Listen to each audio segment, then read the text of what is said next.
আগের ব্লগে তোমরা নিশ্চয়ই দেখেছিলে যে বৃষ্টির দিনে আমরা বেরিয়ে পড়েছিলাম একটু দীঘার দিকে যাব বলে। তো প্রথমে গিয়েছিলাম বগুড়ান জলপাই, তারপরে আমরা গেলাম তাজপুর। দীঘায় যাওয়ার পথে এই সব বিচগুলোই কিন্তু পরপর পড়তে থাকে। তো আমরা এবারে তাজপুর বিচে এসে যে মালতী হোটেল এখানে এসেছিলাম। এখানের পরিবেশটা এত সুন্দর, দেখো কত সুন্দর। মেন হচ্ছে ওয়েদারটা, আর এই দিনের ওয়েদারটা এত ভালো ছিল। এখানে যদিও সেরকম বৃষ্টি হচ্ছিল না, কিন্তু ওয়েদারটা ছিল একদম মেঘলা আর খুব সুন্দর হাওয়া দিচ্ছিল। আর এই হোটেলের সামনে এখানেই বসে বসে সমুদ্রটা সামনে থেকে দেখা যাচ্ছিল। এখানে এত ভালো লাগছিল পরিবেশটা যে কি বলবো। এই হচ্ছে হোটেল। আমরা গিয়ে পৌঁছেছিলাম ওই 4:30টার দিকে। তারপরে এখানে কিন্তু আমরা খাবার অর্ডার দিলাম। এই যে দেশি মুরগি নেওয়া হলো, এখানে রাখা আছে, তো দেখে যেরকম প্রয়োজন সেরকম নিয়ে নেওয়া হয়।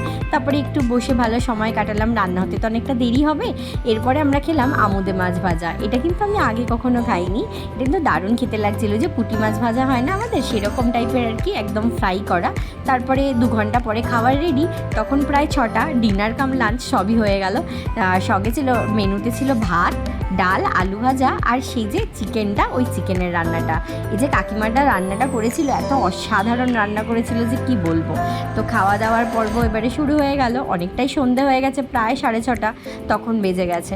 তো খাওয়া দাওয়া করে ওখান থেকে আমরা বেরিয়ে পড়লাম। বেরিয়ে এবারে নেক্সট ডেস্টিনেশন আমাদের দীঘার দিকে যাব। তারপরে আমরা বাড়ি ফিরবো।